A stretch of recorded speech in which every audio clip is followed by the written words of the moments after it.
press Great. OK for that. Perfect. So welcome to this new conversation, which is also entitled Sounds Like Sustainability. And this is a series of wonderful conversations we have. When I say we, I mean the International Environmental Communication Association, the IECA, and supported by the Vienna University of Economics and Business and the UQ, the University of Queensland and Brisbane, that I'm still affiliated to. So it's a bit of a joint platform that is fascinated and really excited about sustainability, but in a critical way. And this is what we're going to do. So we talk about sustainability, but we try to deconstruct it, to not talk about it. We talk about what sounds like sustainability, but maybe isn't. And we talk about different ways to look at it and why it is really important to take an interdisciplinary and a transdisciplinary lens when we deal with sustainability, a perspective that kind of brings very different kind of communicators together.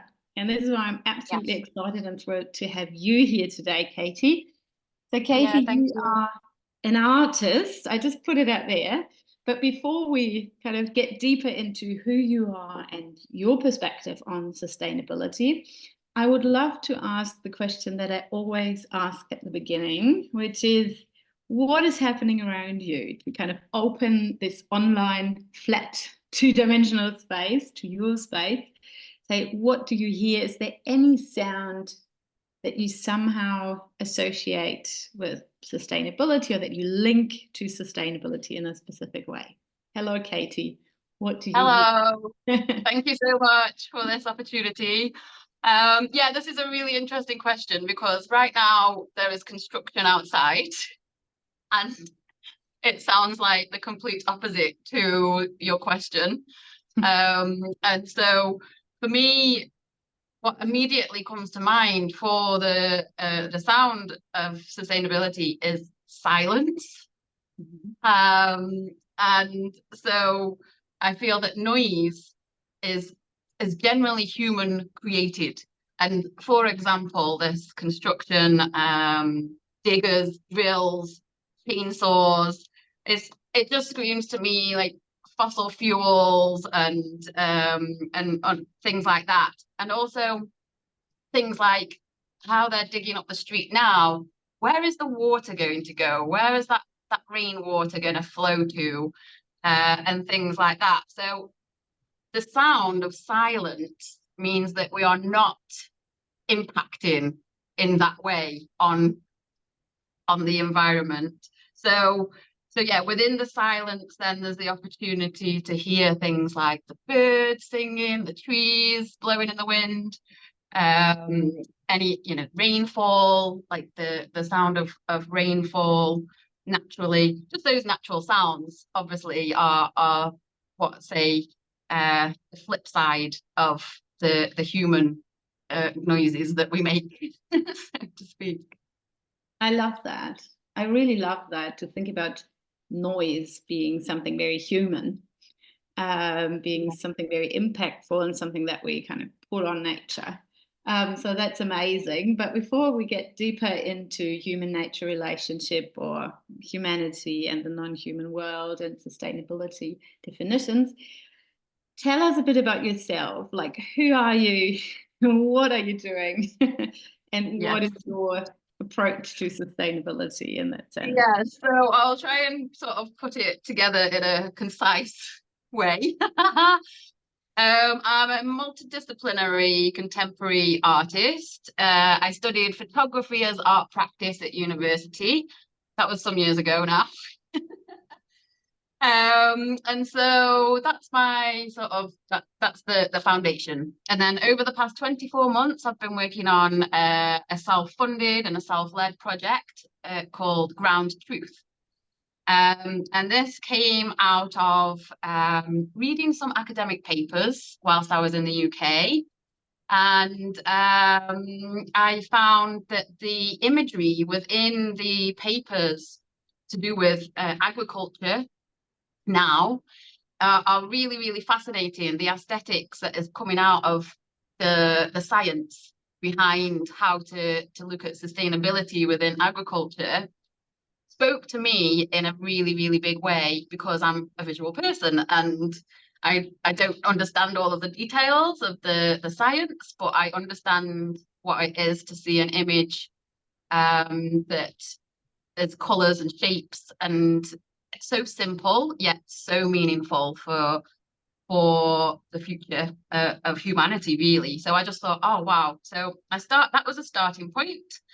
And then as I've gone on, I've been combining various media and looking at technology and indigenous cultures, and it led me to Indonesia.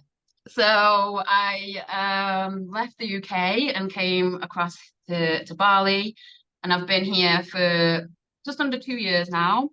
And I've been researching, studying, going out into rice fields, all sorts of anything that I can do that links in, which is many things, with this overall umbrella of ground truth. And even things like just the everyday act of eating can be part of my practice, because I'm making an awareness about food, the availability of food, the fact that we need to feed many, many mouths, and for me, it's a very much integrated within my life, my project, my work. It's all just an amalgamation. So yeah, after creating a number of works, then from the academic papers, I've then been able to expand across many different disciplines. And yeah, I've exhibited in Bali, and I've also been to Sumatra and Java, and seeing what's happening there with the creative industries. And there's more to come as well with future projects. So yeah, my awareness about sustainability as an art maker, it's a multidisciplinary approach, and it explores a spectrum of consciousness, really, when it comes to choices around sustainability. And so yeah, I can talk in more detail, but one quick example is things like the choice between analog photography and digital photography. And all of the details within that is like a microcosm for choices around sustainability. And then my audience for my work, as we're talking about, YouTube is a really great platform for me. I find my channel has had an overall audience of like 500,000 so far, because of how I've been posting on there. And I feel that it's a more sustainable way to approach an audience globally, digitally, instant, and I can continuously add work, and that portfolio grows, and it's got that footprint. So it's there for people to see over a long period of time. So that's why I use YouTube mostly as my way to speak to an audience.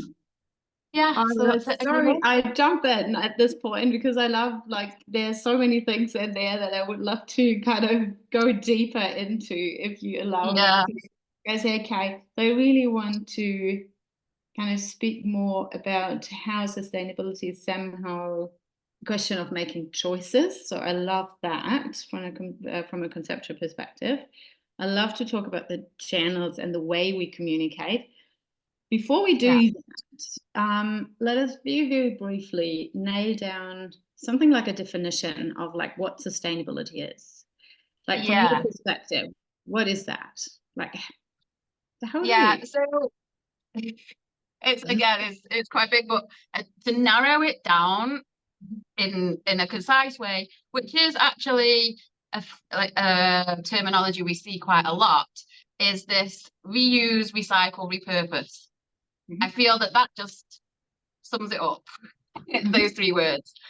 And so it's about that circular economy, and making, for me, to put it in an artist, more like a creative way, it's turning like a piece of trash into a piece of treasure. And so yeah, that's the overall approach for me for how sustainability is within this practice and within what I'm doing with the project. I've got an example actually of in Bali here of a really, really good example of it's actually a beach club, but I know it's like it's great and a great example because it's a beach club, but they host daily tours of their facilities, so you can go behind the scenes and you can see how they recycle everything, how they approach to get they're working and achieving to get towards that zero waste. And I think that I don't know the numbers exactly. I was thinking could always send a link or something, but yeah, I think they're at something really great, like 93 or 90 in the 90s% right now.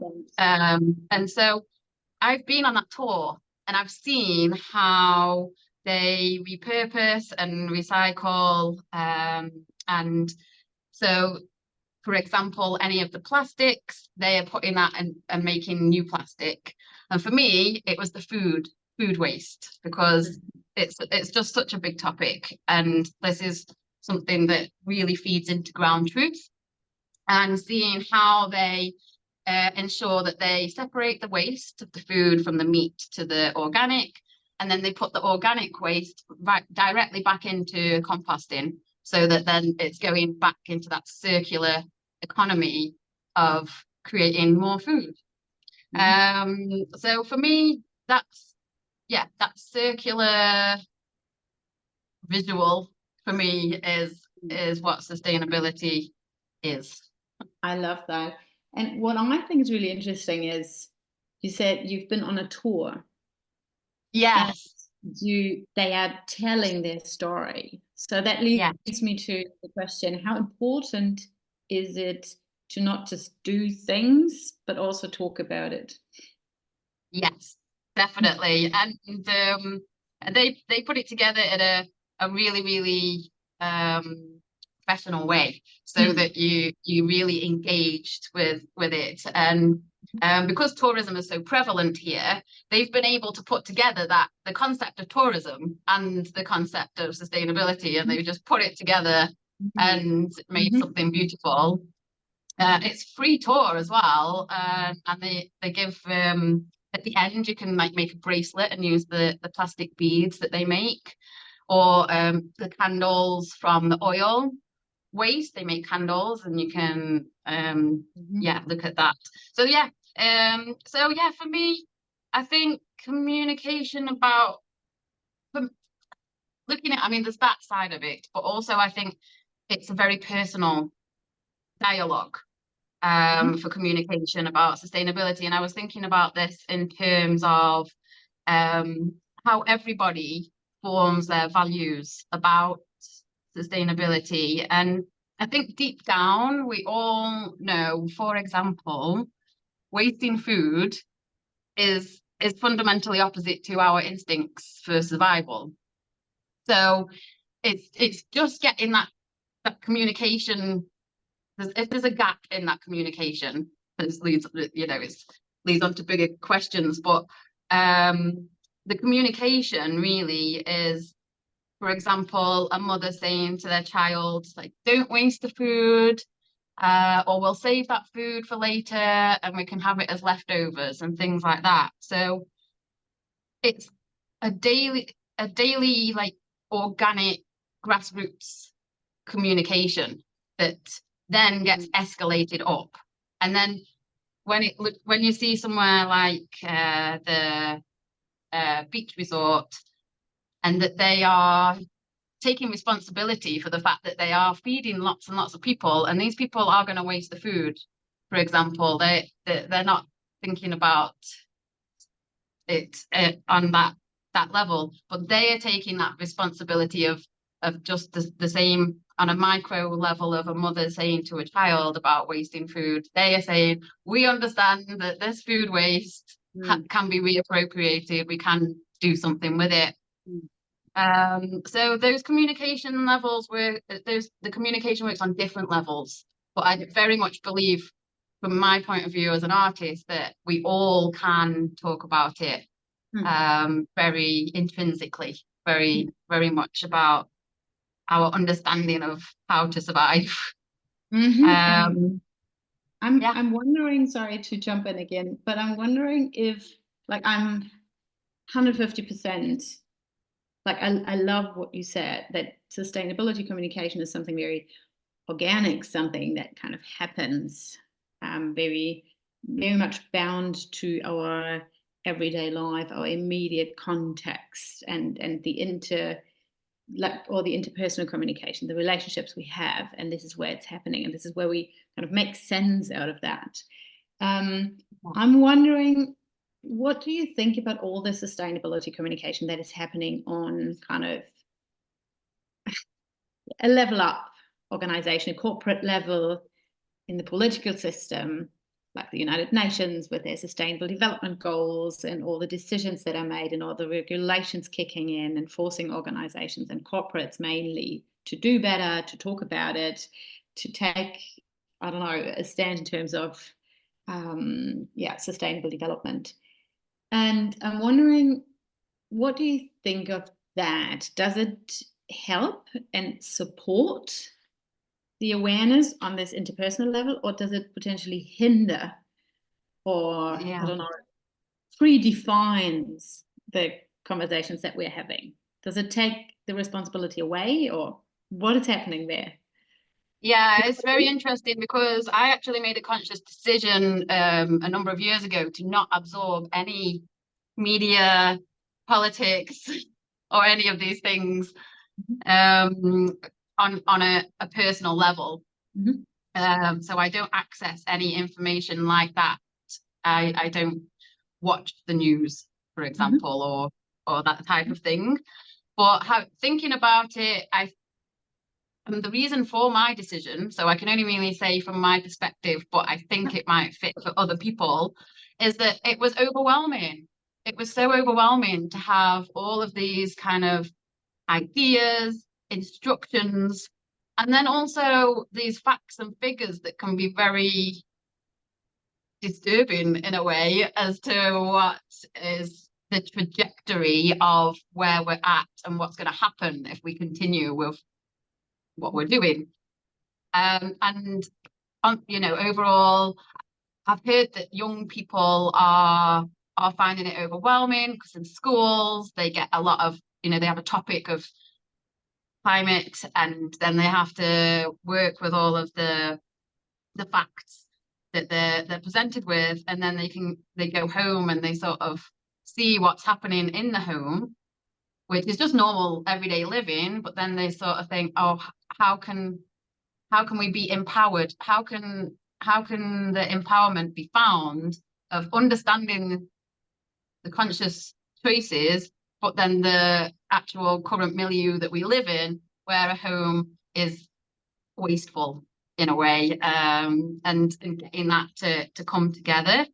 So I think the communication, it's obviously we need it. We obviously need to have a communication so that people are able to be aware in what they're doing. But it takes me back to what I was saying before, is I think there is an instinct. There is an instinct and an understanding that means when it gets put out there by maybe big companies, sort of, I've heard about things like greenwashing and things like that. And then it just sort of flips into something else, too much, sort of goes too far and takes that power away, whereas really it's about empowerment for the everyday people to say, yeah, I can feel that I am living within the values that I make for my lifestyle. So yeah, it's a real interesting mixture there, but I think the overall answer is it actually is very overwhelming right now. I think we're in a period of time where things are sort of all merging together, and it's how it's all gonna go next.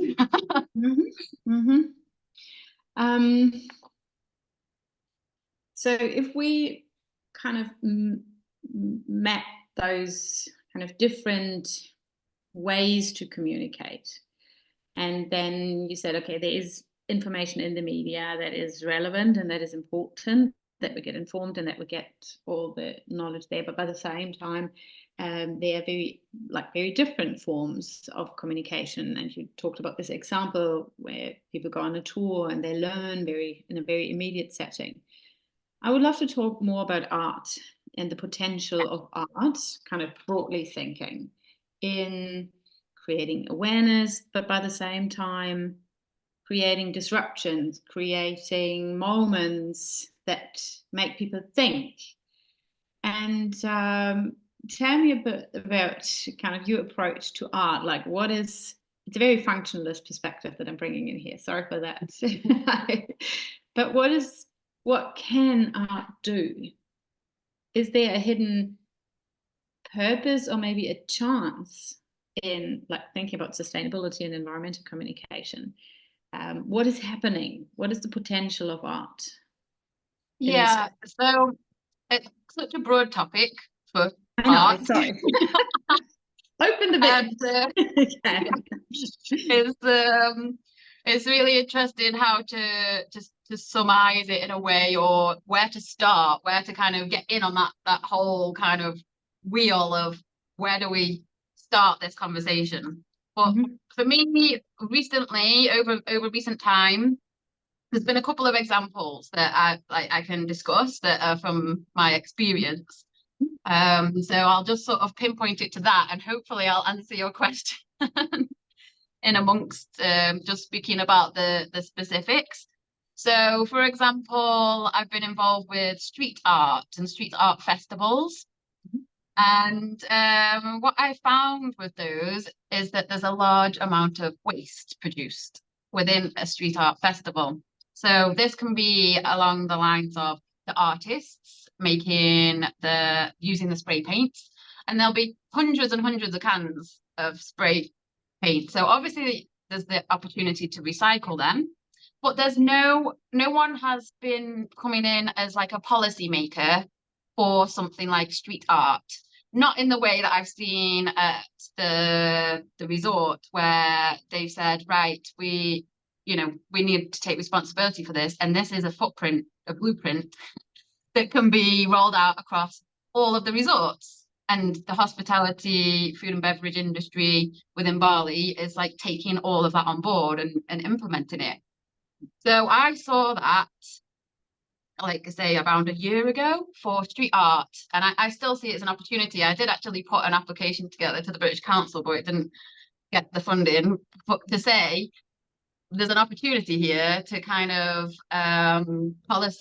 make policies within how to make street art sustainable, because at the moment I personally don't see that art form continuing using spray paints because of all of the negatives, so to speak, in terms of the longevity.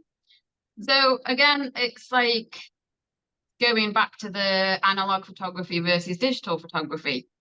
And this is, again, me and my practice, so I can just talk about it for, keep going, but I'll just tell me when to stop. And how that industry has fundamentally changed. So I was at university quite some time ago, like 2005, and it was when that transition was coming, and all of the consensus was, we don't know what's going to happen, because this industry is on like a complete pivot.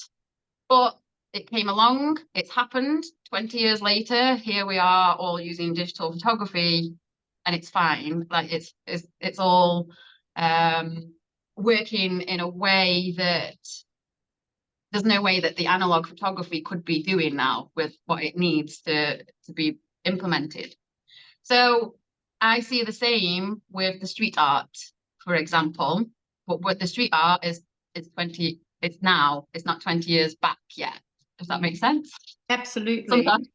Yeah, no, So those are my absolutely. examples. But like, so that is, I think that's really interesting, because then you see like art has, like when we look at art, environmental art or sustainability art or different forms of art, I think one is really kind of this very immediate fact that material is used, resources are used, Yeah. and very urgent, like there's a certain urgency to really think about, okay, what to do with the paint, what to do with the, Yes.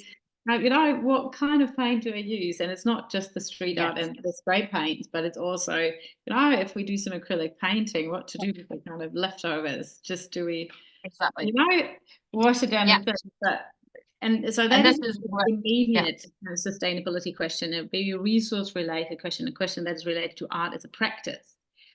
If we then lift it up to think about, but what is the potential in creating resonance and creating conversations about something, like if you think about your topic, ground Yeah. truth, which I think is amazing, like what kind of human nature relationship is embedded in that, and how, like, what is it that you want to create with the art itself. Yes. Yeah. And just on the back of that, Mm-hmm. ironically, I saw a street art piece made about in climate change. And so you just see the materials used to make the work all together, and you just think, Mm-hmm. oh wow, yeah. So for me, everything that you've just said is on a daily basis where I'm at. It's that crux of those values and beliefs and authenticity in my voice as an artist. How to then create something, and I'm possibly using materials that completely juxtapose the message. And I think it's actually endemic for all artists. And what I feel is also something that needs to evolve is what is considered as industry standard, and industry standard as professional. Because what happens at the moment, in my experience, is that when I create something from an organic place, for example, if I want to use some paper and I hand make the paper so that the image, I've got the handmade paper from the banana tree leaf, Mm-hmm. and then it fits in with the idea. I then painted, actually, I did use the paint, Mm-hmm. but I used the paint onto the banana leaf tree paper of April tags. Mm-hmm. And the April tag is like the QR code for the machines in the kitchen. It's called Flippy, and it's the arm that cooks the food. So for me, it was just like everything together, but I felt that it was appropriate to put that paper in there that's been handmade from the leaf of a banana tree, to show that part of the narrative, as to saying this is how we have to question every material that we use as art makers, practitioners, and have that consciousness. But it's very ongoing, and it's just always flipping between the two, between that Mm-hmm. authenticity.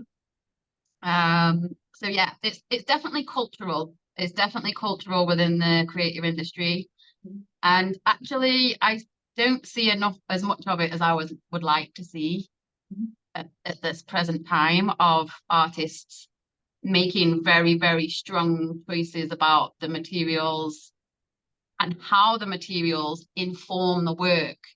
Because that for me, the materials do always inform my work, but I don't see that very often with many other artists. But I think that's kind of where that contemporary arts and fine art elements are coming in compared to the street art or different things like that. So yeah, it's again, there's the photography. I am using analog photography at the moment consciously. I am aware of the fact that it's gonna be embedded in the narrative of the work, that use of the film is saying something historical about society and that transition in society. And if it can do it with photography, we can do it with many other things. That's what I'm thinking. And I love this idea of making the material and the resource that you use part of the narrative.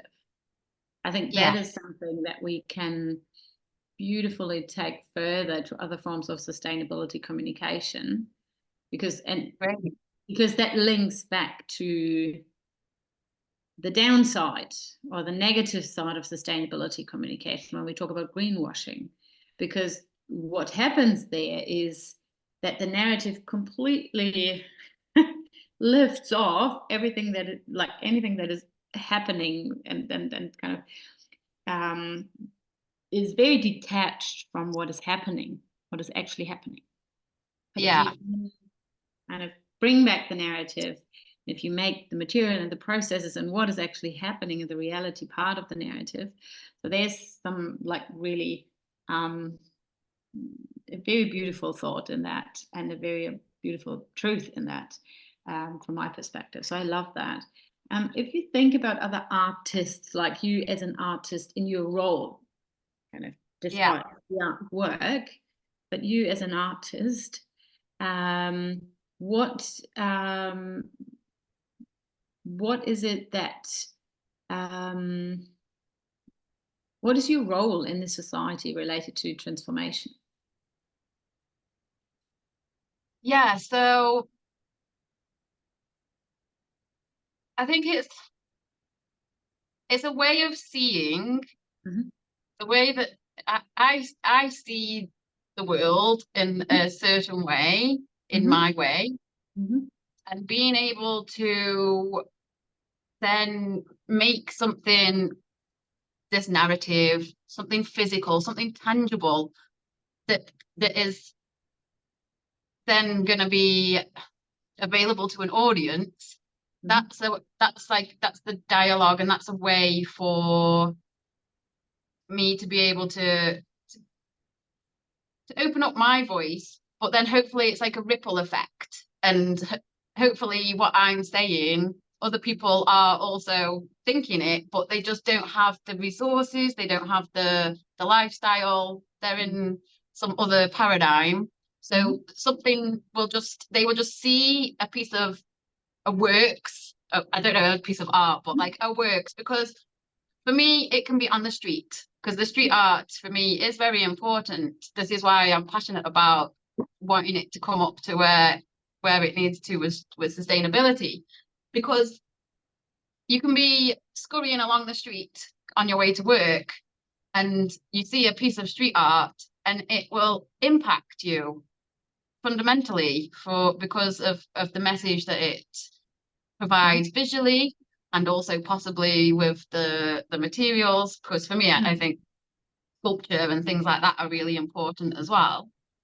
And so, yeah, if I have the opportunity to be able to drop something like that into a busy street somewhere where nobody's really able to give themselves that time to think, but I am lucky enough that it's the path of life that I'm on, that I have the time to think about it, and I can then share that, then that will have this light up effect. And I'm very into the idea of like collective consciousness and how we all kind of light up simultaneously with things.